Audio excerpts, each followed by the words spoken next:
नमस्कार, आर्या न्यूज में आप सभी का स्वागत है। मैं हूं आपके साथ प्रियंका तिवारी। विदिशा से खबर है। बता दें कि प्रसिद्ध जादूगर आनंद 14 जुलाई से 2 हफ्तों तक के लिए विदिशा के ऑडिटोरियम में जादू का खेल दिखाने आए हैं। आज उनके सहयोगी ने आंखों पर पट्टी बांधकर मोटरसाइकिल चलाई और ये संदेश दिया कि सड़क पर सभी लोग सुरक्षित चलें और यातायात नियमों का पालन भी करें। इस दौरान कलेक्टर उमाशंकर भार्गव, एसपी दीपक शुक्ला के साथ सीएसपी विकास पांडे, यातायात थाना प्रभारी आशीष रॉय मौजूद रहे। देखिए, बिल्कुल ये होगा और इससे थोड़ा सा लोगों को एंटरटेनमेंट का वो भी मिलेगा। लेकिन जो विषय आज का उसके मामले में आपको ये बताना चाहूँगा कि यहाँ पर एसपी साहब भी हैं। हम लोग अभी लगातार प्रति माह रेगुलरली सड़क सुरक्षा समिति की बैठक कर रहे हैं और पूरे ज़िले में हमारे संयुक्त दल ने जो हमारे ब्लैक स्पॉट थे जहाँ पर एक्सीडेंट ज़्यादा होते हैं वो हमने चिन्हित किए हैं। और देखिए, हमारे ज़िले विदिशा में जादूगरी का शो आगामी 2 सप्ताह तक रहेगा। इसकी शुरुआत आज हमने एक यातायात जागरूकता रैली से की है, जिसमें हमारी पूरी पुलिस विभाग की टीम, यातायात की टीम, इसके अलावा आपका पूरा स्टाफ एक संदेश देने का प्रयास है कि जब एक आंखों पे पट्टी बांध के व्यक्ति इतनी सावधानी से और सुरक्षित होकर यातायात नियमों का पालन करते हुए अगर सड़क पे वाहन चला सकता है, तो जो अन्य लोग हैं वो क्यों नहीं कर सकते और वो क्यों जागरूक नहीं हो सकते। तो एक जागरूकता का संदेश है। जैसा आपने देखा, हम लोग लगातार इस पे काम कर रहे हैं और हमने अभी आपके सामने आंकड़े प्रस्तुत किए थे कि अप्रैल से जून की अवधि में हमने लगभग 50% जो इसमें होने वाली मृत्यु दर थी उसमें कमी लाई है। जो पिछले साल 73 मृत्यु दर थी वो इस साल 49 पे आई है इन 3 महीनों की अवधि में। और लगातार हमारे प्रयास रहते हैं, तो हमें एक अवसर मिला इससे जुड़ने का। रोड एक्सीडेंट में दुनिया में कहीं नहीं मरा है। अंधा आदमी रोड एक्सीडेंट में कभी और कहीं नहीं मरा है। और जितने लोगों की हर साल मौत होती है रोड एक्सीडेंट में, बड़े बड़े जो वॉर होते हैं, फर्स्ट वर्ल्ड वॉर हुआ, सेकेंड वर्ल्ड वॉर हुआ, चाइना वॉर हुआ, वियतनाम अभी चल रहा है, उतने लोगों की मौत नहीं होती है जितने हर साल रोड एक्सीडेंट में लोगों की मौत हो जाती है। तो पट्टी बांध के मोटरसाइकिल चलाने का उद्देश्य है कि एक अंधा आदमी यदि इतना सेफली ड्राइव कर सकता है तो आपको ईश्वर ने सुंदर आंखें दी हुई हैं, आप अपनी जान क्यों खतरे में डालते हैं। बस ये हमारा मैसेज है। रोड एक्सीडेंट में दुनिया में कहीं। बुलंदशहर में गंगा में बढ़ते जल स्तर को लेकर जिला प्रशासन अलर्ट है। डीएम सीपी सिंह ने संबंधित अधिकारियों को जरूरी दिशा निर्देश दिए। बुलंदशहर में खतरे के निशान के नीचे है गंगा। हालांकि एहतियातन जिले में 14 बाढ़ चौकियां बनाई गई हैं, साथ ही पर्याप्त गोताखोर और नाव की व्यवस्था भी की गई है। वहीं गंगा के किनारे के ग्राम प्रधानों से खुद जिलाधिकारी संपर्क साधे हुए हैं और हालात पर निगरानी रखे हुए हैं। जैसे कि आप जानते हैं कि बुलंदशहर में गंगा जी लगभग 65 किलोमीटर के क्षेत्र में अमरोहा संभल जनपद को टच करती हुई निकलती हैं। अभी अपने जनपद में बाढ़ की जलस्तर तो बढ़ा है, पर बाढ़ की स्थिति नहीं है। लगभग 178.10 के आसपास हमारे यहाँ का लेवल है और जो डेंजर लेवल है उससे बहुत ऊपर है। हमारे यहाँ नरौरा में बैराज भी है, उससे सफिशिएंट मात्रा में नीचे पानी छोड़ा भी जा रहा है। और बरसात आप जैसा कि देख रहे हैं लगातार 4-5 दिनों से हो रही है। जलस्तर अभी और बढ़ेगा, लेकिन हमने सारी तैयारी कर रखी है, चाहे वो गोताखोर की तैयारी हो, चाहे नाव की तैयारी हो, चाहे शिफ्ट करने के लिए बाढ़ चौकियों की तैयारी हो। लेकिन विगत अगर पिछले 15-20 साल 25 साल की एनालिसिस की जाए तो इससे भी ज़्यादा पानी आया, लेकिन बुलंदशहर जनपद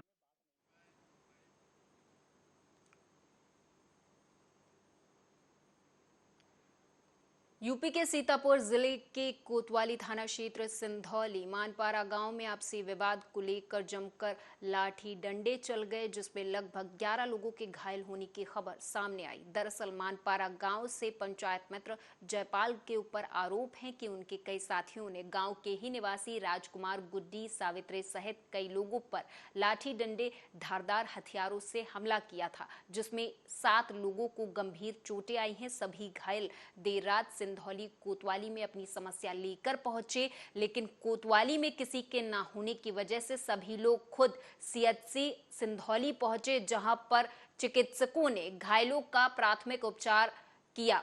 वहीं डॉक्टरों ने 2 लोगों की हालत गंभीर देखते हुए उन्हें जिला अस्पताल रेफर कर दिया है। मारपीट हुई कैसे क्या? मारपीट के बनके भवन ये सब कोई द्वारा नल लाग ये सब विद्या लड़की सानी सानी है तो जैसे जांगिया चड्ढी पहने गावत तो हम कहे लगे जैसे हमद बांधले न करो और मेहरुआ जैसे इनकी बांके के रियावत है कहूँ बिटिया उन उल्टा सीधे कहे लागत यह हम कहे लगन और ये सबको गरियावे लग जब गरियावे लग तब जब गरियावे लग तो कोई हम बैठ ये आगे चलेगी जब इनका मारे लग जब इनका मारे लगा तब हम सबको इनका बचावे लगे ये जब गिर गए जब ये गिर गए तब चिल्लाए लगे तब जब हम गए तब हमका मारे से तो जब हमका मारे नहीं तो हम तो भैया जाने पर गिर गए हाथ टूट गया है या शर्मा चोट लगी है थोड़ा परिहान है तो सब हमारा लगा हमका उठा रहे थे लगता उठे सबका मारे।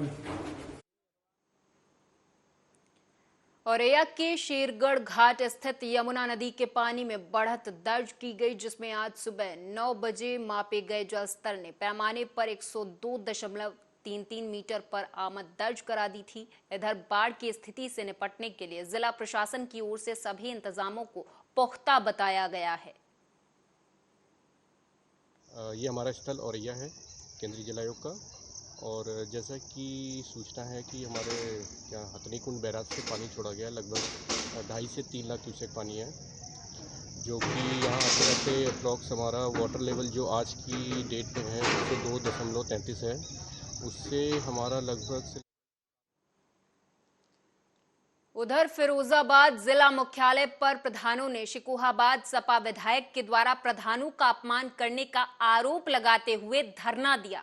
इस दौरान विधायकों ने क्या कुछ कहा सुनाएंगे। हम लोग शिकोहाबाद क्षेत्र विधायक द्वारा प्रधानों को जगह जगह पर बार बार अपमानित करने का काम किया जा रहा है, चाहे वो प्रदेश की विधानसभा हो, चाहे जनपद पर हुई पंचायती राज समिति की बैठक हो या अन्य सार्वजनिक स्थान हो, विधायक द्वारा प्रधानों को चोर कह के अपमानित। यह कोई बात ही नहीं हुई है। मैं देवतुल्य प्रधानों को हमेशा प्रणाम करता हूं और सच में प्रधान गांव की वह कड़ी है और प्रधान उन ग्राम पंचायतों के लिए सर्वोपरि है और सर्वोपरि होकर हर प्रधान अपनी ग्राम पंचायत में समय समय पर सरकार की योजनाओं सहित बहुत सारे विकास कराते हैं। जहां तक ये मुद्दा रायबरेली से खबर है जहां बेखौफ चोरों ने भगवान के मंदिर को निशाना बनाया और मंदिर के घंटे, इन्वर्टर, बैटरी सहित मंदिर में पंखे जो लगे हुए थे उन्हें भी चुरा लिए। वहीं इस घटना के बाद से ग्रामीणों में आक्रोश व्याप्त है। बता दें कि ये पूरा मामला गुरबख्शगंज थाना क्षेत्र के बाबा की कुटी गांव का है। इस मंदिर में घंटा चोरी हुआ है और इन्वर्टर बैटरा चोरी हुआ है और प्लस पंखा चोरी हुआ है। तो आपने किसी को अवगत कराया है? हमने थाना गुरबख्शगंज 107 को अवगत कराया था। इसमें से प्रशासन आए भी थे यहाँ पे। उन्होंने में है सब। रात में जब चोरी हुई तो यहाँ कोई था? रात को यहाँ चोरी हुई तो जी कोई नहीं था। संत बीमार चल रहा है, उसकी हालत दिल्ली में दवाई करा रहा है। वो आते ही बोला था कि हम 1 हफ्ते के अंदर अंदर आ जाएंगे यहाँ पे।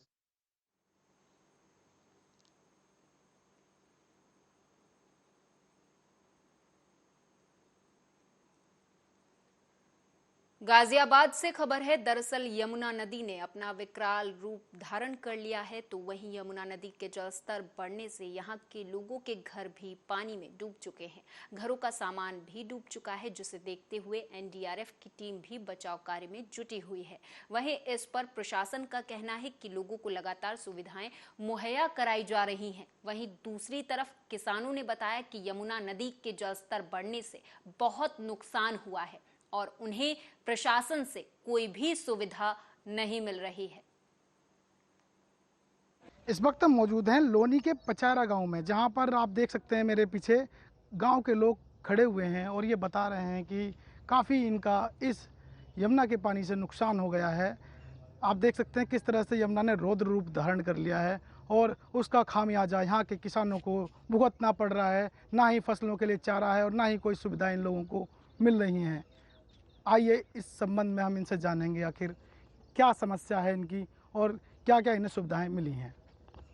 क्या नाम है आपका? नाम सतीश चौहान, पूर्व प्रधान। सतीश जी, मैं आपसे जानना चाहूँगा कि यहाँ पर जो लोनी में ये पचारा गांव में जो यमुना ने रुद्र रूप धारण कर लिया अपना, और इससे जो नुकसान हुआ है, क्या क्या आपने को क्या क्या सुविधाएं मिली हैं और क्या क्या सहयोग मिला प्रशासन की तरफ से? प्रशासन की तरफ से ये सहयोग है कि कभी हमने सूचना दे दी भाई बांध टूट गया तो आके ये खड़े हो जाते हैं, कहते हैं हाँ जी ठीक है, रोकना तो गांव को ही पड़ता है, सारी मेहनत गांव, कट्टा सीमेंट भरना गिरना, उसको रोकना, देख रेख प्रशासन को बतानी, जहाँ से टूट गया वहाँ से टूट गया, ये सुविधा है। नहीं तो मिला क्या है अब तक? मिला तो अब तो क्या है, मिला फसल में तो आज तक कुछ मिला ही नहीं है। 2013 की बाढ़ है, उसमें कुछ नहीं मिला। जितनी कह रहे हैं लोगों को राशन तेल ये सब पहुंचाया जा रहा है। नहीं जी, ये मेरे पास गांव के किसान और भी लोग हैं मेरे साथ, इनसे मैं जानना चाहूँगा। क्या नाम है आपका? अजीत सिंह। कहाँ रहते हैं आप? पचारा गाँव। पचारा गाँव में रहते हैं, तो आप बताएं जी कि क्या स्थिति है इस समय? सारे दुखों का स्थिति है। कुछ मिला हो प्रशासन की तरफ से? मैं कह रहा हूँ इतना जुसा डूबा पड़ा, धनिया ले, ज्वार ले, लगभग कितना नुकसान हुआ है? नुकसान है एक आदमी। और भी लोग हैं जिनसे हम जानेंगे। क्या नाम है? चौहान। राकेश सिंह चौहान जी।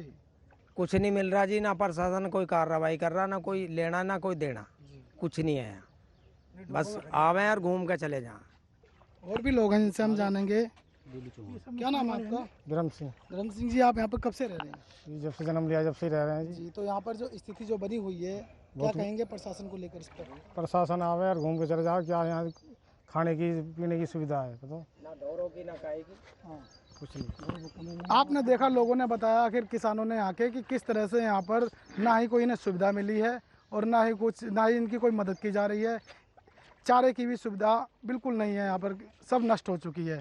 ये लोग बहुत परेशान हैं। यहाँ पर पचारा के आरा न्यूज़ से मैं सुधाकर चौहान, लोनी, गाजियाबाद। जनपद गाजियाबाद की लोनी क्षेत्र में यमुना से जल स्तर जो बढ़ा हुआ है, उससे हमारे 9 गांव संवेदनशील हैं, लेकिन अभी किसी गांव में पानी प्रवेश नहीं किया हुआ है। हालांकि जो यमुना नदी है वो जो खतरे का निशान है उससे ऊपर बह रही है, लेकिन अभी भी जो पानी है वो बंधे के दूसरी ओर है और आबादी हमारी जो है बंधे के दूसरी तरफ है। तो अभी आबादी किसी भी तरह से प्रभावित नहीं हुई है। राजस्व की पूरी टीमें, हमारे एसडीएम, हमारे तहसीलदार, नायब तहसीलदार, लेखपाल कानूनगो, पुलिस की टीमें, सिंचाई विभाग की टीमें पूरी तरह से सक्रिय हैं और लगातार हम लोग भ्रमण पे हैं। तो अभी स्थिति नियंत्रण में है। हालांकि पानी जो है वो धीरे धीरे बढ़ रहा है, लेकिन जहां तक सूचना है कि शाम से पानी घटना शुरू हो जाएगा। तो अभी स्थिति पूरी तरह से नियंत्रण में है और कहीं पर भी जो है वो गांव की कोई आबादी प्रभावित नहीं हुई है। हालांकि एक गांव बदरपुर जो है, जो कि मुख्यतः 80 से 90% जो दिल्ली में पड़ता है, उसका 10% भाग वो लोनी तहसील में पड़ता है। वहाँ पे 10-12 मकान थे जिसमें कि पानी आ गया था, तो उन लोगों को समय रहते पहले ही जो है मकान से बाहर करा दिया गया है।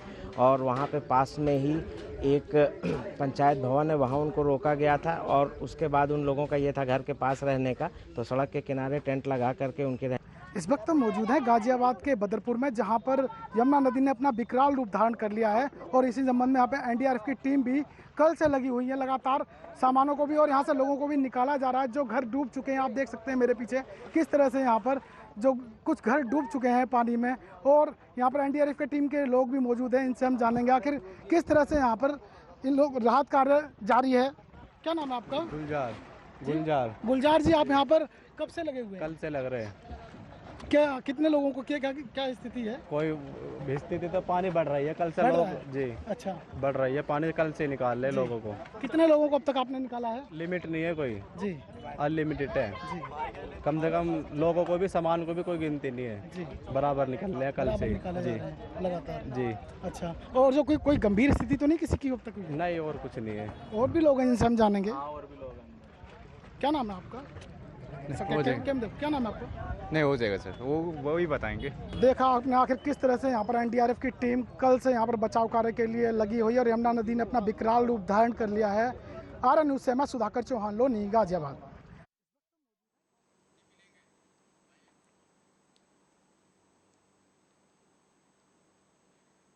कानपुर देहात से खबर है, बताते चले कि समाजवादी पार्टी के पदाधिकारियों और कार्यकर्ताओं ने जीएसटी कानून में किए गए संशोधन के खिलाफ मोर्चा खोल दिया है और ज्ञापन सौंपते हुए कानून में किए गए संशोधन को वापस लिए जाने की मांग की है।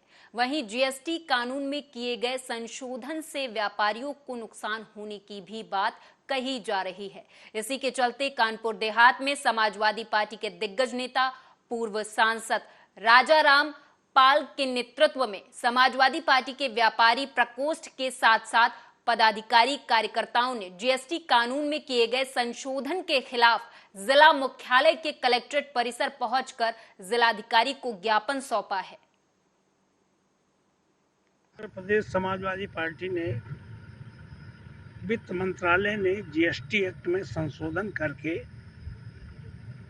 व्यापारियों के हितों की उपेक्षा की गई। इससे पूरे उत्तर प्रदेश ही नहीं पूरे देश का व्यापारी नाराज है।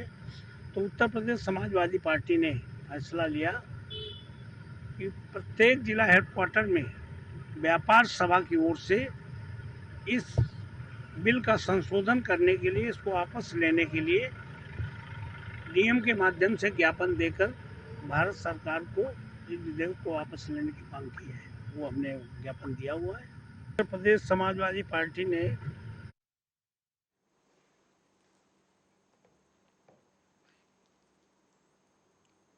असम के मुख्यमंत्री हिमंता बिस्वा शर्मा का यूसीसी को लेकर बड़ा बयान सामने आया। सीएम हिमंता बिस्वा शर्मा ने कहा कि यूसीसी का मामला संसद तय करेगा, राज्यों का भी उसमें योगदान रहेगा। यूसीसी में कई मुद्दे हैं, लॉ कमीशन और संसदीय कमेटी उसकी समीक्षा कर रहे हैं। UCC is a matter which will be decided by the parliament, and of course state can also take the call with the assent of the president. So UCC involve various issues. Law commission is looking at it, parliamentary committee is looking at it, and Assam government has already conveyed that we are in support of UCC. Pending the decision on UCC, we want to take out one segment of the entire UCC, that is polygamy. So in Assam, we want to ban polygamy immediately. However, if in the meantime UCC come, then we do not have to take that action, because then that action will be merged with the overall UCC. Kannauj से खबर है, बताते चले कि national highway पर 4 feet बारिश का पानी भर गया। तो वहीं इस दौरान ग्रामीणों ने हाईवे को स्विमिंग पूल बनाकर उसमें स्नान किया और इस स्विमिंग पूल बने हाईवे में मस्ती करते हुए सभी ग्रामीण देखे गए, जिसका वीडियो अब वायरल हो रहा है।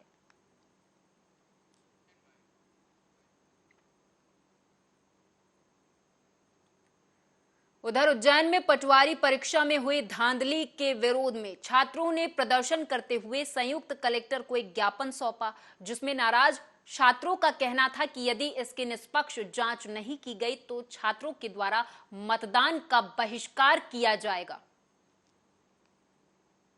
अभी तो हम शांतिपूर्वक कलेक्टर ऑफिस आकर के हमारा ज्ञापन दे रहे हैं ताकि सरकार को और जो ये परीक्षाएं आयोजित करा रहे हैं उनको इस बात की जानकारी हो कि किस तरह से छात्रों के साथ गलत हो रहा है और इस पे कार्रवाई की जाए।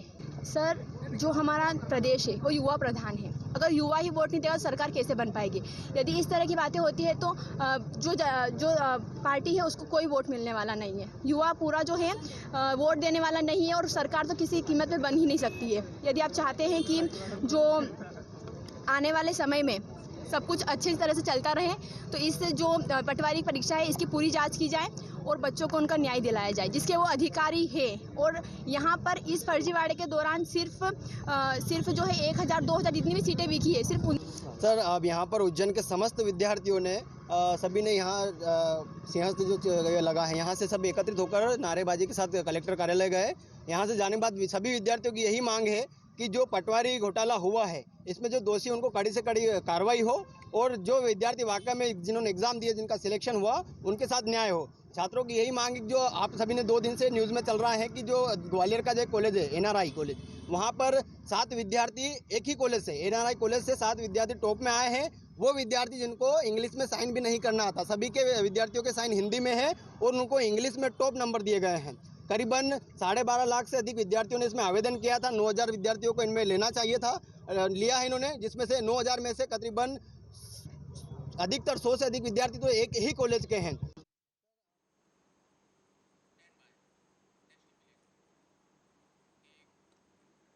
उधर हरियाणा के सीएम मनोहर लाल ने राज्य में लगातार बारिश के कारण उत्पन्न स्थिति की समीक्षा के लिए अंबाला जिला प्रशासन के अधिकारियों के साथ बैठक की। बता दें कि इस बैठक में गृह मंत्री अनिल विज, राज्यसभा सांसद कार्तिकेय शर्मा, स्थानीय विधायक असीम गोयल समेत तमाम प्रशासनिक अधिकारी मौजूद रहे।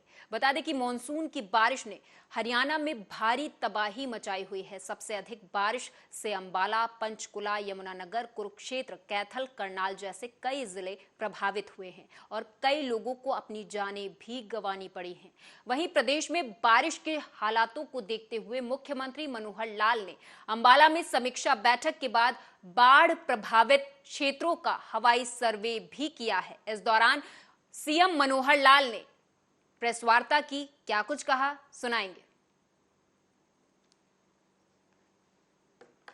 पिछले 4 दिन से जो वर्षा का प्रकोप बहुत अधिक मात्रा में हुआ और वर्षा केवल यहाँ हरियाणा में ही नहीं बल्कि जो पास के प्रदेश हैं, चाहे हमें हिमाचल प्रदेश से जो वहाँ वर्षा हुई, बादल फटा, वो पानी बहाव उसका आया तो उसका नुकसान हुआ है। उत्तराखंड का भी जो पानी है वो भी यमुना के माध्यम से काफ़ी लेवल यमुना का ऊंचा हो गया था।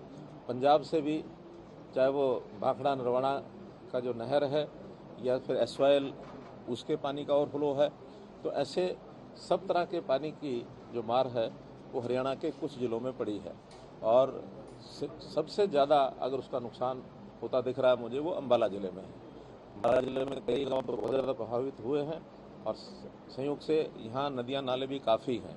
यहाँ मारकंडा का भी असर है, यहाँ टांगरी का भी असर है, यहाँ घग्गर का भी असर है और यहाँ एसवाइल का असर भी है, यहाँ भाखड़ा और जो नरवाना नहर है उसका भी असर है। तो ऐसे सबका असर होने के बाद पानी का ओवरफ्लो भी हुआ है। लगभग 40 गांव ऐसे हैं जहां पानी का प्रभाव ये गया है। कहीं 2 फुट होगा तो कहीं 8 फुट होगा, लेकिन घरों में भी पानी घुसा है। इवैक्यूएशन का काम भी हमने किया और जहां जहां जो सहायता पहुंचाने की बात है वो लगातार हमने की है। अब अच्छी बात यह है कि पानी का जो दबाव है वो पीछे से कम हुआ है। वर्षा रुक गई है, कल भी वर्षा नहीं हुई, आज भी वर्षा नहीं हुई, तो एक प्रकार की राहत महसूस हम थोड़ा कर रहे हैं। और कैथल जिले में भी कुछ नुकसान है, पंचकुला का भी नुकसान है। आगे भी सावधानी बरतने के लिए हमने कई जिले जो ऐसे पानी जहाँ अब आगे बढ़ रहा है, पानी की जो गति है वो यहाँ थोड़ा कम होना शुरू हुआ तो अगले स्थानों पर थोड़ा पानी बढ़ रहा है। जैसे जींद जिले का नरवाना क्षेत्र है, फतेहाबाद जिला है, सिरसा जिला है या सोनीपत जिला है, फरीदाबाद पलवल जहाँ से यमुना नदी निकलेगी, तो ऐसे सब स्थानों पर हमारे एडमिनिस्ट्रेशन के लोग सब अलर्ट हैं और मुस्तैदी से काम कर रहे हैं। जहाँ हमको एनडीआरएफ की आवश्यकता पड़ी है तो एनडीआरएफ को हमने बुलाया है, जहाँ आर्मी को आवश्यकता पड़ी है आर्मी को भी हमने बुलाया है और राहत कार्य जितने भी ज़्यादा संभव हो सकते हैं वो सब हमने किए हैं। कहीं किसी प्रकार की कोई कमी नहीं आई है। जहाँ तक राहत का विषय है तो जो लाइफ लॉस हुआ है अभी तक 10 के लगभग ही हमको जानकारियाँ मिली हैं, लेकिन ये बढ़ भी सकती हैं क्योंकि अभी सब जगह की जानकारी नहीं मिली है। 2 लोग तो ऐसे हैं जो अभी उनको हम कह नहीं सकते कि क्या उनकी स्थिति है क्योंकि वो लापता हैं। एक के बारे में पता लगा कि वो नहर के अंदर उसको एक प्रकार से गिर गया और वो बाद में मिला नहीं है, तो वो सारी जानकारियाँ मिलेंगी। और इसी प्रकार से पशुओं का भी काफ़ी नुकसान हुआ है, जो पशु भी मरे हैं। मकानों का एक प्रकार से नुकसान ये भी असेसमेंट होगी। डिप्टी कमिश्नर्स को हमने हिदायत कर दी है कि सब जगह का जो लॉस है, चाहे लाइफ लॉस है और चाहे अन्य किस प्रकार का नुकसान है, उसका असेसमेंट बहुत जल्दी वो कराना शुरू करेंगे, उसकी हमको जानकारी देंगे। जहाँ तक लाइफ लॉस का विषय है, हमने तय किया कि 4 लाख रुपए प्रति व्यक्ति उसको सहायता ही दी जाएगी। जैसा हम सब